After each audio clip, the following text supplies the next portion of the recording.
Hello ನಮಸ್ಕಾರ. I hope ಎಲ್ಲರೂ ಚೆನ್ನಾಗಿದ್ದೀರಾ ಅಂತ. Welcome back to Chandana Rajat YouTube channel. ಯಾರೆಲ್ಲ ಹೊಸದಾಗಿ ನೋಡ್ತಾ ಇದ್ದೀರಾ, ನನ್ನ ಹೆಸರು ಚಂದನ. ನಾನು ಬ್ಯಾಂಗ್ಳೂರಿಂದ ಕನ್ನಡ ವ್ಲಾಗ್ ಶುರು ಮಾಡಿದ್ದೀನಿ.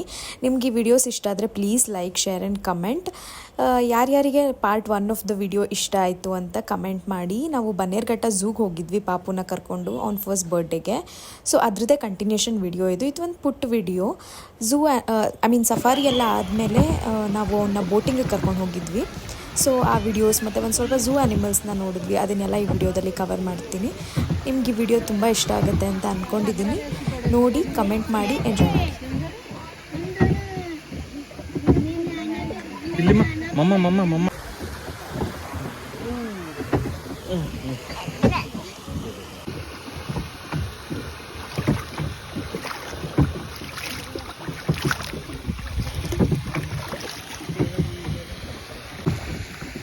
ಗೊತ್ತೇ ನಾನು ಬರಲಿಲ್ಲ ಪೆಂಡಿಂಗಲ್ಲಿ.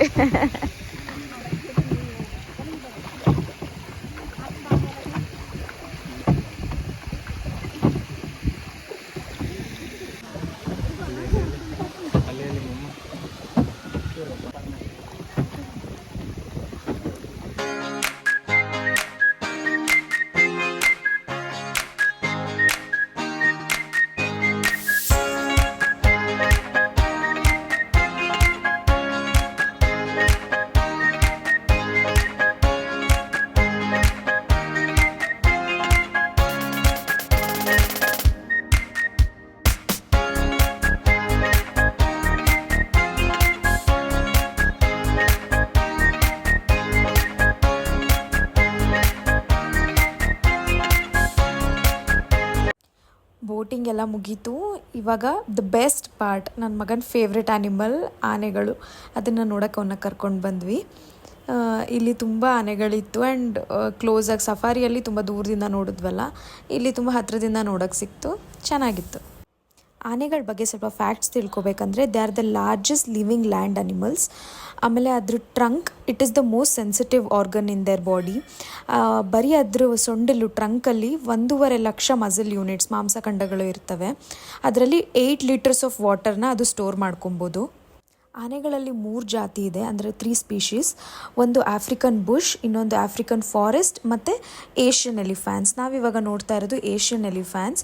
ಆಫ್ರಿಕನ್ ಎಲಿಫ್ಯಾನ್ಸ್ಗೆ ಕಿವಿ ತುಂಬ ಅಗಲವಾಗಿರುತ್ತೆ, ಏಷ್ಯನ್ ಎಲಿಫ್ಯಾನ್ಸ್ಗೆ ಸ್ವಲ್ಪ ಚಿಕ್ಕ ಕಿವಿ. ಹಾಗೆ ಆಫ್ರಿಕನ್ ಎಲಿಫ್ಯಾನ್ಸ್ ಸೊಂಡ್ಲು ತುದಿಯಲ್ಲಿ 2 ಫಿಂಗರ್ಸ್ ಥರ ಸ್ಟ್ರಕ್ಚರ್ಸ್ ಇರುತ್ತೆ. ಬಟ್ ಏಷ್ಯನ್ ಎಲಿಫ್ಯಾನ್ಸ್ ನಾವಿವಾಗ ನೋಡ್ತಿರೋದ್ರಲ್ಲಿ ಜಸ್ಟ್ 1 ಫಿಂಗರ್ ಸ್ಟ್ರಕ್ಚರ್ ಥರ ಇರುತ್ತೆ. ಆಮೇಲೆ ನಿಮಗೆ ಗೊತ್ತಾ, ಎಲಿಫ್ಯಾಂಟ್ 2 ಇಯರ್ಸ್ ಇದ್ದಾಗ, 2 ಇಯರ್ಸ್ ಬೇಬಿ ಇದ್ದಾಗ, ಅದು first teeth that appear is elephant tusk, ಅಂದರೆ ದಂತ. ಆಮೇಲೆ there is a saying, elephants never forget ಅಂತ. ಯಾಕಂದರೆ ಅದ್ರ brain is very very sharper than human brain. So elephants memory ತುಂಬ ಶಾರ್ಪಾಗಿರುತ್ತೆ. ಹ್ಯೂಮನ್ ಬೇಬೀಸ್ ನೋಡಿ ಅಪ್ ಟು 1 ಇಯರ್ ತಗೋತಾರೆ ಎದ್ದು ನಿಂತ್ಕೊಂಡು ನಡೆಯೋಕೆ ಎಲ್ಲನೂ. ಬಟ್ ಎಲಿಫ್ಯಾಂಟ್ ಬೇಬೀಸ್ ಹುಟ್ಟಿದ ತಕ್ಷಣ 20 ಮಿನಿಟ್ಸಲ್ಲಿ ಅದಾಗದೇ ನಿಂತ್ಕೊಂಡು ನಡೆಯುತ್ತಂತೆ. ಹೌ ವಂಡರ್ಫುಲ್ ಅಲ್ವಾ? ಇಷ್ಟು ಬ್ಯೂಟಿಫುಲ್ ಆಗಿದೆ ಈ ಸ್ಪೀಶೀಸು. ಬಟ್ ಲಾಸ್ಟ್ ಡಿಕೇಡಲ್ಲಿ 90% of the African elephants are wiped out because of ಅದ್ರ ದಂತದಿಂದ. ಅದನ್ನು ಸಾಯಿಸ್ತಾರೆ. It is very sad and ಇದು ನಮ್ಮ ರೆಸ್ಪಾನ್ಸಿಬಿಲಿಟಿ ಆ್ಯಸ್ ಸಿಟಿಸನ್ಸ್. ನಾವು ವೈಲ್ಡ್ ಲೈಫ್ನ ಕಾಪಾಡಬೇಕು. ಇಲ್ಲಾಂದರೆ ನಮ್ಮ ಫ್ಯೂಚರ್ ಜನ ಹೇಗೆ ತೋರ್ಸೋಕ್ಕಾಗುತ್ತೆ? ನೋಡಿ, ಮಕ್ಳಿಗೆ ಎಷ್ಟು ಖುಷಿಯಾಗುತ್ತೆ ಆ್ಯನಿಮಲ್ಸ್ನ ನೋಡಿದ್ರೆ. ನೀವು ಎಷ್ಟೇ ಜನಗಳ ಮಧ್ಯೆ ಮಾಲ್ಸಿಗೆ ಕರ್ಕೊಂಡೋಗ್ಬೋದು, ಫಂಕ್ಷನ್ಸಿಗೆ ಕರ್ಕೊಂಡೋಗ್ಬೋದು. ಪೀಪಲ್ನ ನೋಡಿದಾಗ ಮಕ್ಳಿಗೆ ಅಷ್ಟು ಖುಷಿ ಆಗಲ್ಲ, ಬಟ್ ಆ್ಯನಿಮಲ್ಸ್ನ ನೋಡಿದಾಗ ಆ ಮಕ್ಳ ಕಣ್ಣಲ್ಲಿ ಎಷ್ಟು ಖುಷಿ ಕಾಣಿಸುತ್ತೆ. So it is our responsibility as parents or as individuals. ನಾವು ನಮ್ಮ ಫ್ಯೂಚರ್ ವೈಲ್ಡ್ ಲೈಫ್ನ, ನಮ್ಮ ಫ್ಯೂಚರ್ ಜನ್ರೇಷನ್ಗೋಸ್ಕರ ಸೇವ್ ಮಾಡಬೇಕು. That is why as parents it is our responsibility. ನಾವು ಚಿಕ್ಕ ವಯಸ್ಸಿಂದನೇ ಮಕ್ಕಳಲ್ಲಿ ಆ ಕೈಂಡ್ನೆಸ್, ಆ ಅವೇರ್ನೆಸ್ನ ಇನ್ಕಲ್ಕೇಟ್ ಮಾಡಬೇಕು towards animals and wildlife. Not only wildlife ಅಲ್ಲ, ನಮ್ಮ ಸುತ್ತ ಇರೋ ಪುಟಾಣಿ ಪ್ರಾಣಿಗಳು, ಬೆಕ್ಕಾಗಿರ್ಬೋದು ಅಥವಾ ನಾಯಿಗಳಾಗಿರ್ಬೋದು, ಒಂದು ಸ್ಟ್ರೇ ಆ್ಯನಿಮಲ್ಗೆ we have to feed them. ಮಕ್ಕಳಲ್ಲಿ ಆ ಪ್ರೀತಿ ಬರಬೇಕು ಆ್ಯನಿಮಲ್ಸ್ನ ನೋಡಿದ್ರೆ. ಎಷ್ಟೋ ಜನ ಮಕ್ಕಳು ನಾವು ನೋಡ್ತಾ ಇರ್ತೀವಿ ನ್ಯೂಸಲ್ಲಿ, ನಾಯಿಗಳಿಗೆ ಕಲ್ಲು ಹೊಡೆಯೋದು, ಅದಕ್ಕೆ ಹಾರ್ಮ್ ಮಾಡೋದು, ಆ ಥರ ಎಲ್ಲ ಮಾಡ್ತಾ ಇರ್ತಾರೆ. It is so wrong. ನೀರೊಳಗಿದೆ ಅಲ್ಲೇ ಐತೆ ಬಾಮ್ಮ ಇಲ್ಲಿ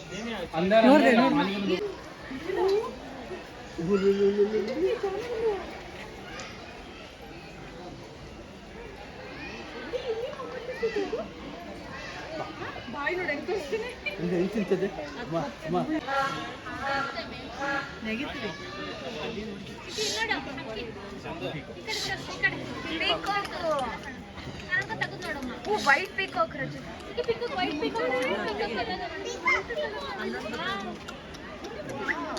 ಪೀಕಾಕ್ ಅಂತ ಇದೆ ಮತ್ತೆ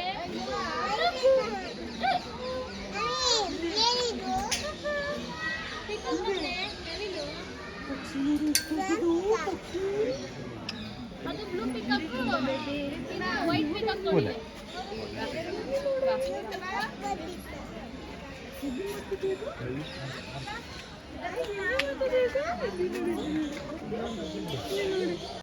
ಈ ಬರ್ಡ್ ನೋಡಿ ಎಷ್ಟು ಯುನೀಕ್ ಆಗಿದೆ. ಇದ್ರ ಹೆಸರು ದಿ ಗ್ರೇಟ್ ಇಂಡಿಯನ್ ಹಾರ್ನ್ಬಿಲ್ ಅಂತ.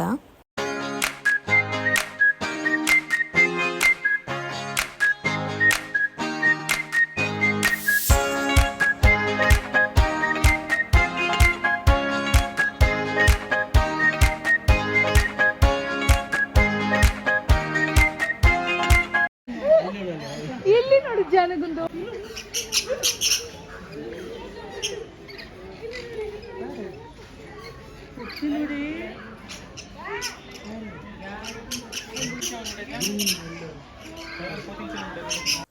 ಒಳಗೆಲ್ಲ ನೋಡಿಕೊಂಡು ಹೊರಗೆ ಬರೋಷ್ಟೊತ್ತಿಗೆ ತುಂಬ ಸುಸ್ತಾಗಿತ್ತು, ತುಂಬ ಹಶ್ವಾಗ್ತಿತ್ತು ಅಂತ ಸ್ವಲ್ಪ ಲೈನಾಗಿ ಫುಡ್ ಸ್ಟಾಲ್ಸ್ ಇತ್ತಲ್ಲಿ, ಸ್ವಲ್ಪ ಸ್ನ್ಯಾಕ್ಸ್ ತಿನ್ಕೊಂಡು ಹೊರಟ್ವಿ. ಪಾಪುಗೆ ಅಲ್ಲೆಲ್ಲ ಬಬಲ್ಸ್ ಬಿಡ್ತಿದ್ರು. ಅವನಿಗೆ ಬಬಲ್ಸ್ ಅಂದರೆ ತುಂಬ ಇಷ್ಟ. ಸ್ನಾನ ಮಾಡೋವಾಗೂ ಅದು ಚಿಕ್ಕ ಚಿಕ್ಕ ಸೋಪ್ ಬಬಲ್ಸ್ ಬರುತ್ತಲ್ಲ, ಅದು ನೋಡ್ಕೊಂಡು ಖುಷಿ ಪಡ್ತಾ ಇರ್ತಾನೆ. ನಮ್ಮ ಮಮ್ಮಿ ಅದನ್ನೇ ತೋರಿಸಿ ಆಟ ಆಡಿಸ್ತಾ ಇದ್ರು. ಅದನ್ನು ಒಂದು ಹಾಗೆ ತಗೊಂಡು ಮನೆ ಕಡೆ ಹೊರಟ್ವಿ.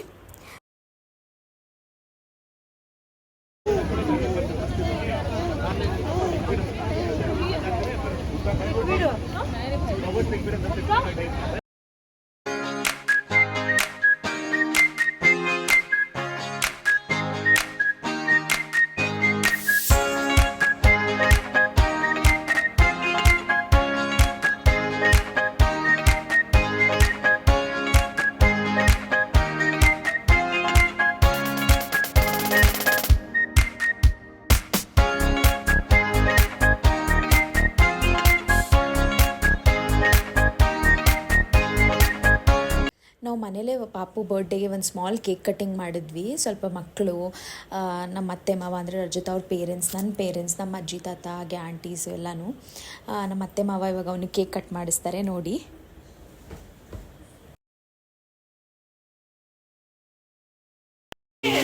Happy birthday to you, happy birthday to you, happy birthday dear Tejveer, happy birthday to you, happy birthday.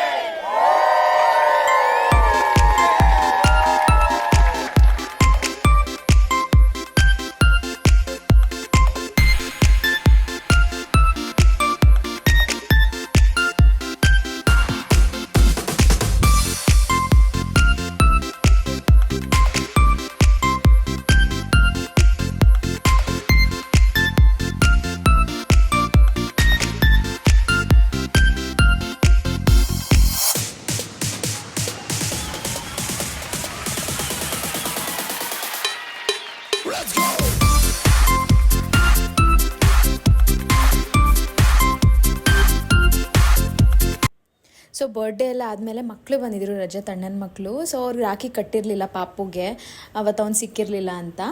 So rakhi ತೊಗೊಂಡು ಬಂದಿದ್ರು ಪಾಪು ಕಟ್ಟಕ್ಕಂತ. ಅವರು ಎಲ್ಲ ಕಟ್ಟಿ ಆರತಿ ಎಲ್ಲ ಮಾಡಿದ್ರು. ನನಗೂ ನನ್ನ ತಮ್ಮ ಅವತ್ತು ರಾಖಿ ಹಬ್ಬದ ದಿನ ಕಟ್ಟಕ್ಕಾಗಿರಲಿಲ್ಲ, ನಾನು ನನ್ನ ತಮ್ಮನಿಗೆ. ಸೊ ನಾನು ಅವನಿಗೆ ರಾಖಿ ಕಟ್ಟಿ ಆರತಿ ಎಲ್ಲ ಮಾಡಿದೆ. ಆಮೇಲೆ ನಮ್ಮ ಮಮ್ಮಿ, ನಮ್ಮ ಆಂಟಿರಿ ಎಲ್ಲನೂ ನಮ್ಮ ಮಾಮನಿಗೆ ರಾಖಿ ಕಟ್ಟಿದ್ರು. ಸೊ ಈ ಥರ ಫುಲ್ ರಾಖಿ ಫೆಸ್ಟಿವಲ್ ನಡೀತಾ ಇತ್ತು ಬರ್ಡೇ ಆದಮೇಲೆ. ಚೆನ್ನಾಗಿತ್ತು, ಎಲ್ಲ ಎಂಜಾಯ್ ಮಾಡಿದ್ವಿ. ಎಲ್ಲ ಊಟ ಮುಗಿಸ್ಕೊಂಡು ಎಲ್ಲ ಮನೆಗೆ ಹೋದರು. It was A small cute function ಅಂತ ಹೇಳ್ಬೋದು. ಐ ಹೋಪ್ ನಿಮ್ಮೆಲ್ರಿಗೂ ಈ ವಿಡಿಯೋ ಇಷ್ಟ ಆಗಿದೆ ಅಂತ. Please like, share and comment. And thank you for watching. See you in my next vlog. Bye.